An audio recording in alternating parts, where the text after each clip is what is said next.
Welcome to A Year of War and Peace. I'm your host, Brian E. Denton. A Year of War and Peace is a daily, year-long, chapter-by-chapter reading of and meditation on Leo Tolstoy's epic novel, War and Peace. In these videos and podcasts, you'll be treated to a free reading of one chapter per day of the novel, plus a reflective essay I've written individually tailored to that day's chapter. These readings are offered for free, though if you'd like to support me, you can do so in one of three ways. First, you could purchase my ebook, A Year of War and Peace. It features the entire novel, plus all of my reflective essays, and it's only $2.99 on Amazon.com. You could also become a patron at patreon.com/BrianEDenton. If you sign up there, you'll receive a sonnet once a month, plus a link to an ebook of my collected sonnets. Finally, if you like, you can make a one-time donation to my PayPal account. The email there is brianedenton@gmail.com. You can also use that email to contact me. I'd be happy to hear from you. Your support is greatly appreciated. Today's reading and reflection is from chapter 284. Chapter 284. With regard to military matters, Napoleon immediately, on his entry into Moscow, gave General Sebastiani strict orders to observe the movements of the Russian army, sent army corps out along the different roads, and charged Murat to find Kutuzov. Then he gave careful directions about the fortification of the Kremlin and drew up a brilliant plan for a future campaign over the whole map of Russia. With regard to diplomatic questions, Napoleon summoned Captain Yakovlev, who had been robbed and was in rags and did not yet know how to get out of Moscow, minutely explained to him his whole policy and his magnanimity, and having written a letter to the Emperor Alexander in which he considered it his duty to inform his friend and brother that Rasputin had managed affairs badly in Moscow, he dispatched Yakovlev to Petersburg. Having similarly explained his views and his magnanimity to Tolman, he dispatched that old man to Petersburg to negotiate. With regard to legal matters, immediately after the fires, he gave orders to find and execute the incendiaries, and the scoundrel Rasputin was punished by an order to burn down his houses. With regard to administrative matters, Moscow was granted a constitution. A municipality was established, and the following announcement issued. Inhabitants of Moscow, your misfortunes are cruel, but His Majesty the Emperor and King desires to arrest their course. Terrible examples have taught you how he punishes disobedience and crime. Strict measures have been taken to put an end to disorder and to reestablish public security. A paternal administration, chosen from among yourselves, will form your municipality or city government. It will take care of you, of your needs, and of your welfare. Its members will be distinguished by a red ribbon worn across the shoulder, and the mayor of the city will wear a white belt as well. But when not on duty, they will only wear a red ribbon around the left arm. The city police is established on its former footing, and better order already prevails in consequence of its activity. The government has appointed 2 commissaries general, or chiefs of police, and 20 commissaries, or captains of wards, have been appointed to the different wards of the city. You will recognize them by the white ribbon they wear on the left arm. Several churches of different denominations are open, and divine services performed in them unhindered. Your fellow citizens are returning every day to their homes, and orders have been given that they should find in them the help and protection due to their misfortunes. These are the measures the government has adopted to reestablish order and relieve your condition.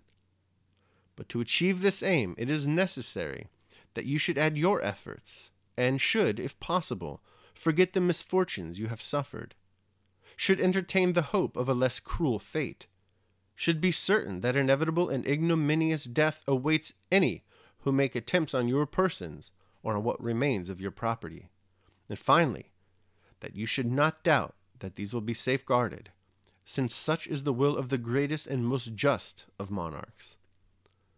Soldiers and citizens, of whatever nation you may be, re-establish public confidence, the source of the welfare of a state. Live like brothers. Render mutual aid and protection to one another. Unite to defeat the intentions of the evil-minded. Obey the military and civil authorities, and your tears will cease to flow. With regard to supplies for the army, Napoleon decreed that all the troops in turn should enter Moscow à la maraude to obtain provisions for themselves, so that the army might have its future provided for. With regard to religion, Napoleon ordered the priests to be brought back and services to be again performed in the churches. With regard to commerce and to provisioning the army, the following was placarded everywhere. Proclamation: You, peaceful inhabitants of Moscow, artisans and workmen whom misfortune has driven from the city, and you scattered tillers of the soil, still kept out in the fields by groundless fear, listen. Tranquility is returning to this capital, and order is being restored in it. Your fellow countrymen are emerging boldly from their hiding places on finding that they are respected. Any violence to them or to their property is promptly punished. His Majesty, the Emperor and King, protects them, and considers no one among you his enemy, except those who disobey his orders. He desires to end your misfortunes, and restore you to your homes and families. Respond, therefore, to his benevolent intentions, and come to us without fear. Inhabitants, return with confidence to your abodes. You will soon find means of satisfying your needs. Craftsmen and industrious artisans, return to your work, your houses, your shops, where the protection of guards awaits you. You shall receive proper pay for your work. And lastly, you too, peasants, come from the forest where you are hiding in terror. Return to your huts without fear, in full assurance that you will find protection. Markets are established in the city where peasants can bring their surplus supplies and the products of the soil. The government has taken the following steps to ensure freedom of sale for them. 1. From today, peasants, husbandmen, and those living in the neighborhood of Moscow may without any danger bring their supplies of all kinds to 2 appointed markets, of which one is on the Moklvaya Street and the other at the Provision Market. 2. Such supplies will be bought from them at such prices as seller and buyer may agree on. And if a seller is unable to obtain a fair price, he will be free to take his goods back to his village, and no one may hinder him under any pretense. 3. Sunday and Wednesday of each week are appointed as the chief market days, and to that end a sufficient number of troops will be stationed along the high roads on Tuesdays and Saturdays at such distances from the town as to protect the carts. 4. Similar measures will be taken that peasants with their carts and horses may meet with no hindrance on their return journey. 5. Steps will immediately be taken to re-establish ordinary trading.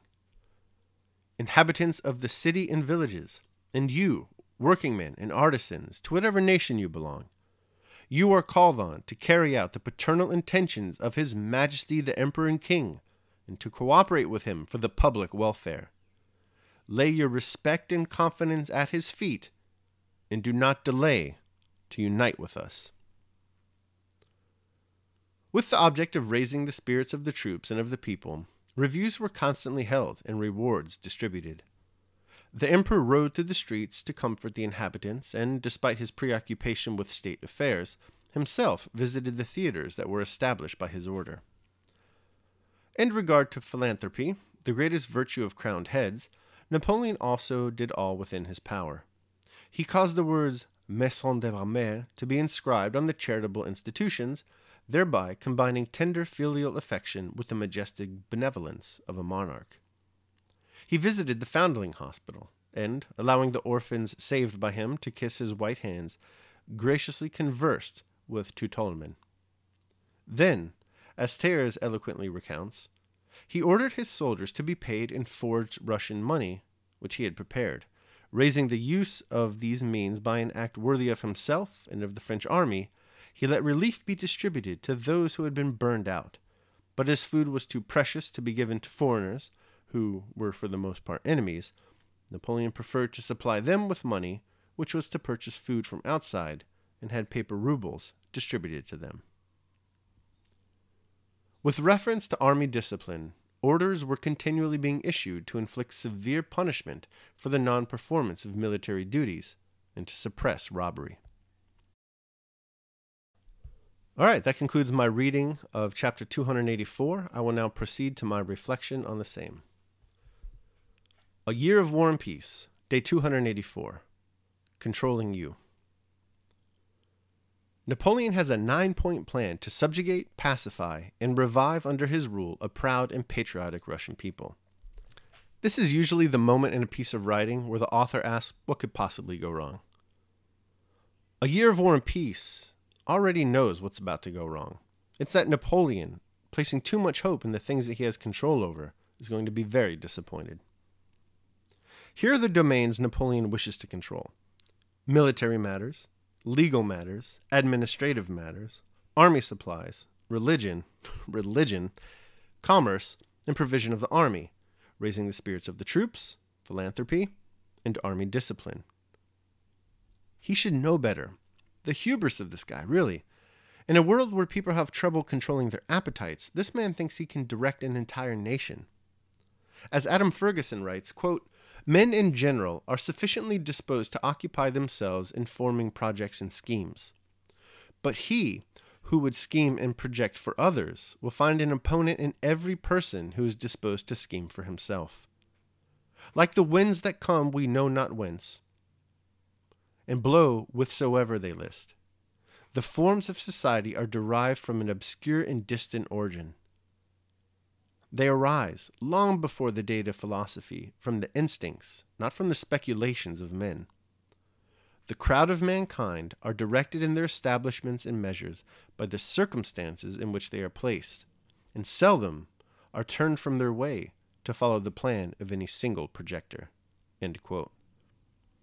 Napoleon needs to be careful here. Often those attempting to exercise control over the uncontrollable dig in deeper once things start getting away from them. And that's how the things you cannot control start controlling you. Daily meditation. Is it possible for the man who is aiming at some one of these things which are under the control of others to be free from hindrance? No. Is it possible for him to be free from restraint? No. Therefore, it is not possible for him to be free either. Epictetus, The Discourses. All right, so that concludes my reading and reflection on chapter 284. I hope you liked it. Thanks so much for listening. Remember that if you'd like to support me, you can do so either by purchasing the ebook, A Year of War and Peace, becoming a patron at patreon.com, or making a one-time donation to PayPal. You can also look at some of the links down in the description to my Amazon book wish list and my Amazon DVD wish list. If you decide to get me either a DVD or a book or both, we can set up a Zoom talk to discuss either that book or that DVD or both. Nevertheless, your support for any of these is greatly appreciated. Tomorrow we're going to be reading and reflecting on chapter 285. I hope you'll join me. Until then, take care of yourselves and others.